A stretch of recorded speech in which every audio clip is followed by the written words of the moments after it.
Buongiorno e benvenuti a questa edizione del nostro telegiornale. Vediamo subito i principali argomenti.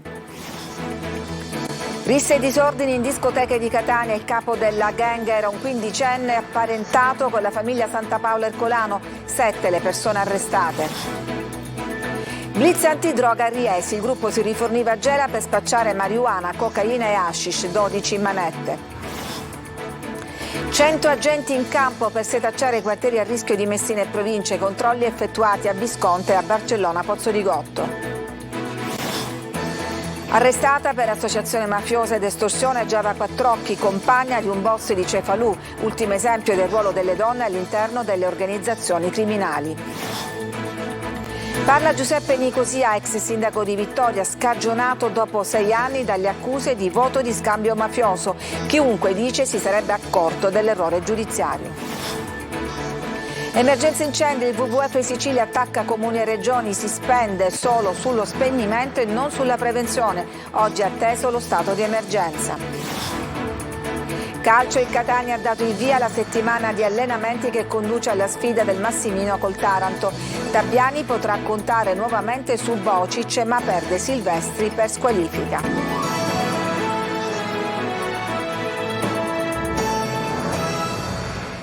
Buongiorno, dunque Catania violenta, l'ultimo episodio ci racconta di un branco che spadroneggiava in discoteca, a capo a dare gli ordini un quindicenne forte dei suoi legami con il clan Nizza. Da tempo il titolare dell'ex dogana denunciava aggressioni e raid punitivi nel suo locale. Tonino De Mana. C'è tanto da lavorare in collaborazione con le forze dell'ordine. Noi imprenditori che sviluppiamo economia di sera abbiamo bisogno di un partner come quello della polizia per poter risolvere il problema. E la risposta delle forze dell'ordine c'è stata. Alessandro Scardilli, imprenditore, titolare dell'ex dogana di Catania, che vedete in questa vecchia intervista, può tirare un sospiro di sollievo. Attraverso decine di denunce è riuscito a far arrestare parte dei protagonisti di quei raid nel cuore della movida. Spadroneggiavano in discoteca con finte risse per creare disordini, picchiando barman e buttafuori per estorcere entrate e consumazioni gratuite, intimidendo i clienti, fino ad interrompere una festa privata. Il branco, guidato da un quindicenne, stretto congiunto di un boss, è finito nelle maglie dell'operazione Dazio. 7 le persone, tra cui minorenni, arrestate dai carabinieri ed accusate a vario titolo di estorsioni, lesioni personali e violenza privata. Le indagini avrebbero documentato l'esistenza di un sodalizio criminale composto da numerosi giovani, tra cui 7 indagati, guidati dal quindicenne, stretto congiunto di uno dei responsabili del clan Nizza, attualmente detenuto al 41 bis ed affiliato alla famiglia Santa Paola Ercolano. Secondo l'accusa, la gang, agendo col metodo mafioso e avvalendosi della forza intimidatrice espressa dal sodalizio, tra febbraio e maggio 2023 avrebbe attuato una serie di violenze e minacce nei confronti del titolare e dipendenti della discoteca ex dogana. E torna attuale quell'intervista a Scardilli che denunciava l'escalation di violenze. Non è che succede soltanto a noi, succede in tutta la città e succede in tutti i locali, sia in estate che in inverno. Gli investigatori ritengono emblematico un episodio di violenza quando il gruppo criminale, ostentando la disponibilità di pistole, avrebbe pestato 2 giovani. Una delle vittime, dopo essere stata accerchiata, sarebbe stata colpita alla testa con il calcio della pistola e poi presa a pugni dal gruppo. Lo vedete in questo filmato fornito dalle forze dell'ordine per documentare l'efferatezza dell'azione. L'aggressione sarebbe continuata nonostante la vittima fosse sanguinante. 7, come detto, gli arresti. Il titolare dell'ex dogana, che ha manifestato gratitudine alle forze dell'ordine, si costituirà parte civile nel procedimento. Beni per 1 milione di euro sono stati sequestrati dalla Guardia di Finanza di Catania. Orazio Buda, ritenuto soggetto pericoloso, appartenente al clan mafioso dei Cappello, essere sottratta a Buda 2 società a cui è intestato il bar Opera Prima in piazza Vittorio Emanuele III. Blitz antidroga a Riesi, 12 arresti. La banda si riforniva a Gela per poi smerciare al dettaglio marijuana, cocaina e hashish. Sentiamo Gerry Italia. Si approvvigionavano sulla piazza di Gela per poi smerciare al dettaglio marijuana, cocaina e hashish tra le vie di Riesi. Un'organizzazione criminale ben collaudata, attiva nell'acquisto e nello spaccio di stupefacenti, che adesso è stata decapitata da un'operazione condotta dai carabinieri di Caltanissetta, coordinata dalla DDA della Procura Nissena. Alle prime luci dell'alba sono scattate le manette per 12 persone alle quali nel corso delle indagini preliminari sono state applicate diverse misure cautelari. 10 sono finiti in carcere e 2 agli arresti domiciliari con braccialetto elettronico. L'organizzazione l'organizzazione criminale dedita al traffico di sostanze stupefacenti faceva base a Riesi. I coinvolti sono tutti italiani, residenti nel centro della provincia nissena, tutti indagati per il reato di associazione per delinquere finalizzata al traffico di sostanze stupefacenti. 2 di loro sono allo stato irreperibili e attivamente ricercati. L'indagine è scaturita dall'arresto in flagranza di uno dei presunti capi. Nell'ottobre del 2021 l'uomo fu fermato dai militari della stazione di Riesi e venne trovato in possesso di 4 kg di marijuana. Le indagini successive hanno consentito di acquisire gravi indizi di colpevolezza in ordine all'esistenza di una vera e propria associazione criminale dedita al traffico di droga. Le fila dell'organizzazione erano rette sempre dal presunto capo, un 35enne con precedenti specifici che, nonostante l'arresto, avrebbe continuato a dare le direttive agli altri sodali. Un mercato florido che si sviluppava lungo tutto il territorio della provincia nissena e che vede come baricentro la piazza di Gela, da cui la droga partiva per raggiungere gli altri centri cittadini. A Messina e provincia oltre 100 agenti impiegati da questa mattina nei quartieri a rischio per l'operazione Alto Impatto, un blitz interforze contro la criminalità diffusa. Francesco Triolo. Un controllo capillare del territorio a Messina come a Barcellona, Pozzo di Gotto, oltre 100 operatori Polizia di Stato, Carabinieri e Guardia di Finanza sin dalle prime ore del mattino hanno effettuato un'operazione di prevenzione e contrasto alla criminalità anche straniera in uno dei quartieri più a rischio del capoluogo, Peloritano, Bisconte. L'operazione denominata Alto Impatto, così come in tutta Italia, è stata voluta direttamente dal Governo e dal Ministero dell'Interno nell'ambito della rafforzata attenzione che le forze dell'ordine stanno mettendo in campo dopo l'episodio delle 2 cuginette violentate a Caivano di Napoli. Da quel momento il Premier Giorgia Meloni ha disposto che vengano controllati i quartieri dove c'è una maggiore presenza della microcriminalità delle città metropolitane e Messina è stata inserita tra i primi 10 territori più ad alto rischio in Italia. Le operazioni straordinarie di controllo del territorio sono state disposte dal prefetto di Messina, Cosima Di Stani, durante il Comitato Provinciale per l'Ordine e la Sicurezza Pubblica e coordinate operativamente dal questore Gabriella Ioppolo. Controlli inseriti in una più ampia cornice di tutela dell'ordine e della sicurezza pubblica per fronteggiare fenomeni di criminalità diffusa. Diverse le abitazioni controllate anche con l'ausilio dei reparti cinofili di Palermo e con il reparto prevenzione crimine di Catania, oltre agli uomini della questura di Messina rinvenuti in diverse abitazioni armi e droga. Arrestata per associazione mafiosa ed estorsione, Giada Quattrocchi, compagna di un boss di Cefalù, solo l'ultimo esempio del ruolo delle donne nelle organizzazioni criminali. Adelaide Barbarallo. Donne di mafia, gelide, determinate, gestiscono cosche, portano avanti affari quando i loro uomini sono in cella, donne d'onore. L'ultima in ordine di tempo a finire in carcere, arrestata dai carabinieri della compagnia di Cefalù, è Giada Quattrocchi, 45 anni, di Campofelice di Roccella. È accusata di associazione mafiosa ed estorsione aggravata. È la compagna del capomafia detenuto Pino Rizzo. Avrebbe consentito lo scambio di informazioni tra i vertici del mandamento, rendendosi inoltre responsabile in concorso di estorsione aggravata del metodo mafioso ai danni di un imprenditore attivo nel settore delle onoranze funebri. Un tempo il codice d'onore di Cosa Nostra lanciava alle donne un ruolo essenzialmente domestico, familiare. Accanto ai propri uomini, ai figli, ai fratelli, mantenevano la fedeltà al clan e alla famiglia, come Carmela Minnitti, moglie del boss catanese Nitto Santapaola, con il quale ha condiviso la latitanza fino all'arresto del marito. O Ninetta Bagarella, moglie del sanguinario Totorrina, sposò il capomafia in gran segreto. Io, insegnante, vengo giudicata male, ma sono solo una donna innamorata, andava ripetendo. Esempi di una mafia che fu. Adesso la criminalità organizzata, con i suoi legami di sangue, offre uno spaccato inedito dove emergono donne ordinare delitti e punizioni esemplari per chi sgarra. Risale al 1998 il primo arresto di una donna boss, Giusy Vitale, capomandamento di Partinico, ereditò dai fratelli il potere di decidere la vita o la morte dei suoi nemici. La storia recente ci ha raccontato il variegato mondo femminile che ruotava attorno al super latitante Matteo Messina Denaro. 2 esempi per tutti: la sorella Rosalia, arrestata lo scorso marzo per associazione mafiosa. Il suo tanto non parlo all'interrogatorio di garanzia davanti al GIP è stato il suo biglietto da visita, e la maestra Laura Bonafede, figlia di boss, moglie di un mafioso, arrestata per aver favorito la super latitanza dell'ex Primula Rossa. Una donna totalmente impregnata di cultura mafiosa, disse il GIP Alfredo Montalto, tanto da voler impartire certi principi alla figlia e persino alla nipotina. E vi raccontiamo adesso il calvario giudiziario di Giuseppe Nicosia, ex sindaco di Vittoria, scagionato dopo 6 anni dalle accuse di voto di scambio mafioso. Chiunque, dice, si sarebbe accorto dell'errore. Roberta Lunghi. Il fatto non sussiste ed è opportuno evidenziare l'attività svolta da Giuseppe Nicosia sia in qualità di sindaco che in qualità di avvocato di contrasto alla criminalità.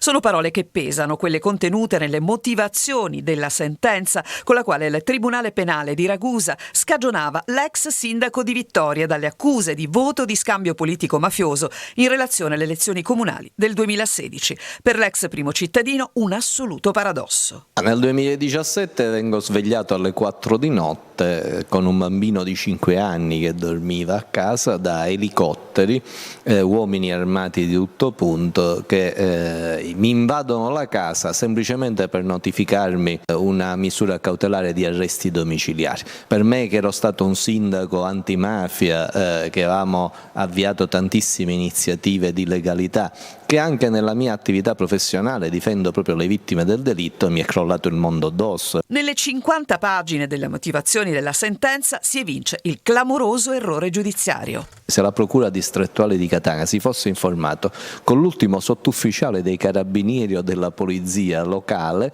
avrebbe sicuramente capito subito che si trattava di un gravissimo errore, di una serie di macroscopici errori giudiziari. Però tutto questo non è stato fatto. Probabilmente interessava di più colpire un ex sindaco, la conferenza stampa con le immagini roboanti di questo arresto, la fotografia su tutti i giornali nazionali, la distruzione dell'immagine di un politico, che non l'esito vero dell'indagine. La sua vita è cambiata. Con una vicenda del genere rischiavo di essere travolto. Ho smesso sicuramente di fare politica, nonostante fossi in predicato di diventare un parlamentare nazionale o regionale, ma non è questo quello che conta.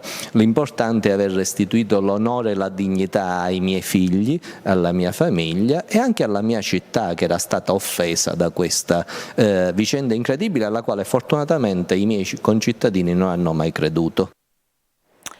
Emergenze e incendi nella nostra regione. Mentre la Giunta Schifani si prepara a dichiarare lo stato di crisi, il WWF lancia un duro attacco ai comuni per ordinanze locali che non vengono applicate, anche perché si spende più sullo spegnimento che sulla prevenzione. Il servizio.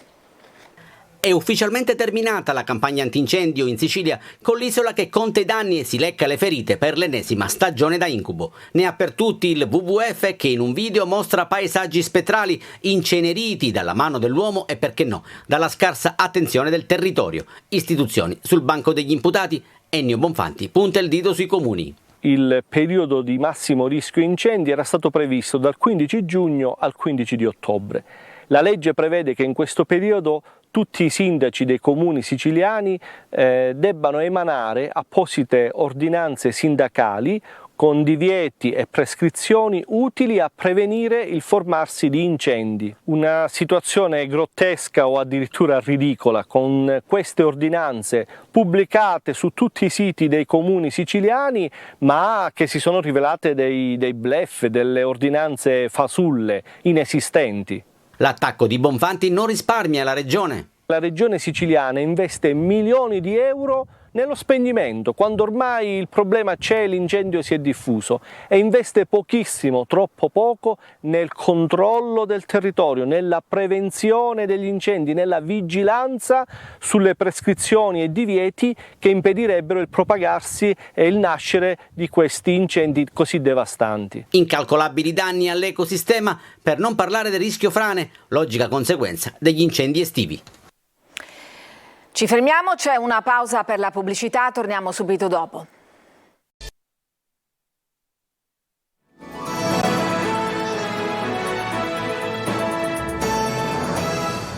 Eccoci di nuovo in studio. Il governo smentisce la retromarcia sulla carne sintetica. In ogni caso la maggior parte dei siciliani non si fida ancora della carne prodotta in laboratorio. Francesco Aloi.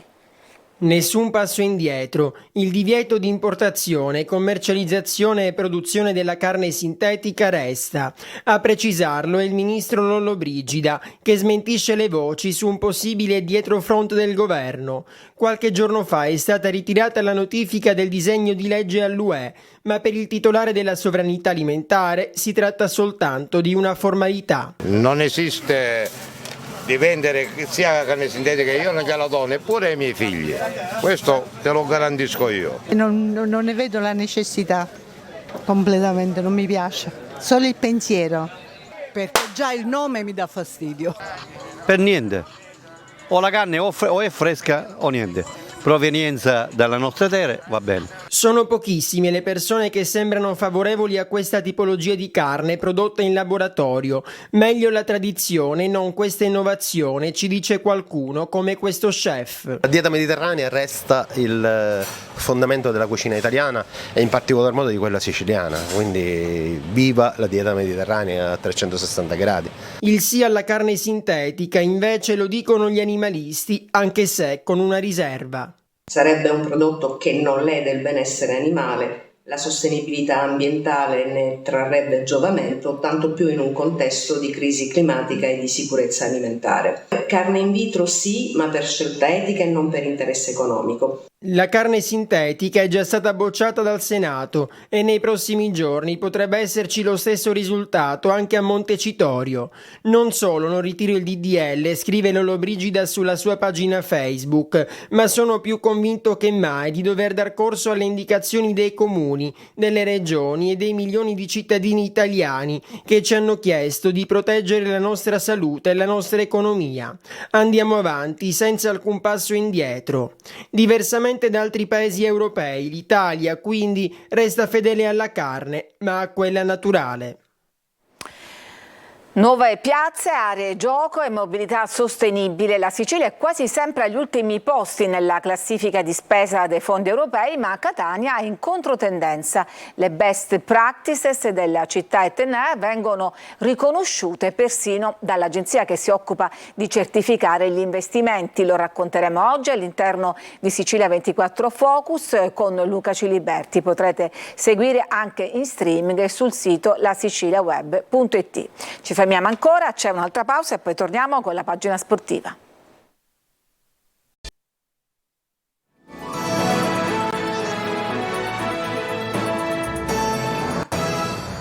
Ed eccoci allo sport calcio. Il Catania ha dato il via alla settimana di allenamenti che conduce alla sfida del Massimino con il Taranto. Marco Carli. Il ritmo più veloce, più intenso, quello che si chiede in partita alla squadra di Tabiani, quello che l'allenatore prova a trasmettere col suo staff per cambiare la stagione e salvare la panchina. Anche perché il ritmo sarà necessario visto che il Catania si appresta ad un tour de force non indifferente per 3 settimane di fila in campo ogni 3 giorni. Taranto domenica, mercoledì il Monterosi in trasferta e poi l'Avellino al Massimino. Il 1 novembre è la collocazione individuata per recuperare l'incontro valido per la seconda giornata a Brindisi e ancora trasferta a Potenza, Picerno al Massimino in Coppa Italia e la sfida in casa del Cirignola. 7 partite in 22 giorni. Fondamentale che il gruppo sia in condizione fisica e mentale. Partiamo dalla prima. In vista del Taranto, Tabiani dovrebbe contare pressoché sullo stesso gruppo di Castellammare. Rapisarda è quasi pronto, ma non ancora per domenica. Per Chiarella vale lo stesso discorso. Di Carmine e Bois ci saranno, mentre out ancora Rocca, così come Deli. In più c'è da fare i conti con la squalifica di Silvestri per il doppio giallo del Menti. 2 soluzioni. Si abbassa Quaini in difesa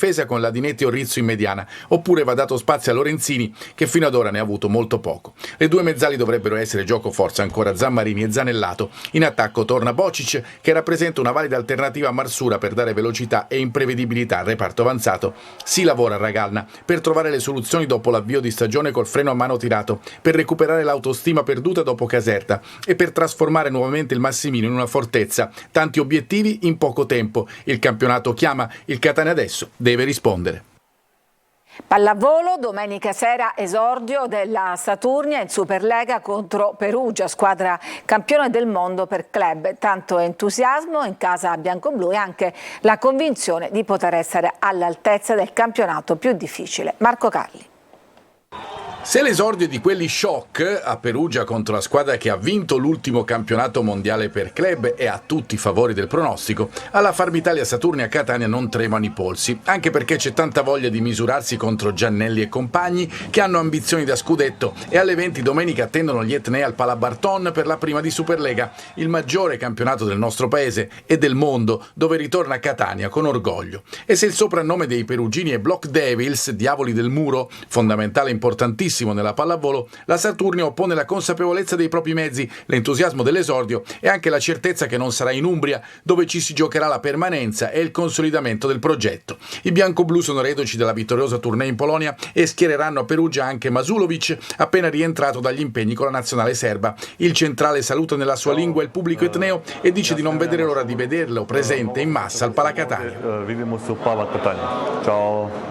L'appuntamento sarà per domenica 29 ottobre con il Cisterna, seconda tappa di un campionato che la Saturni affronta con fiducia. Certamente che ancora ci sono situazioni che magari un po' più di organizzazione, qualche lavoro tattico ancora, qualche meccanismo ci sta, però piano piano possiamo migliorare ancora qualche aspetto tattico. Andiamo sempre avanti così e andrà tutto bene così che vogliamo. Siamo pronti per iniziare il nostro campionato e prima partita contro Perugia. Ed è tutto per questa edizione, grazie per averci seguito, a tutti un buon pomeriggio.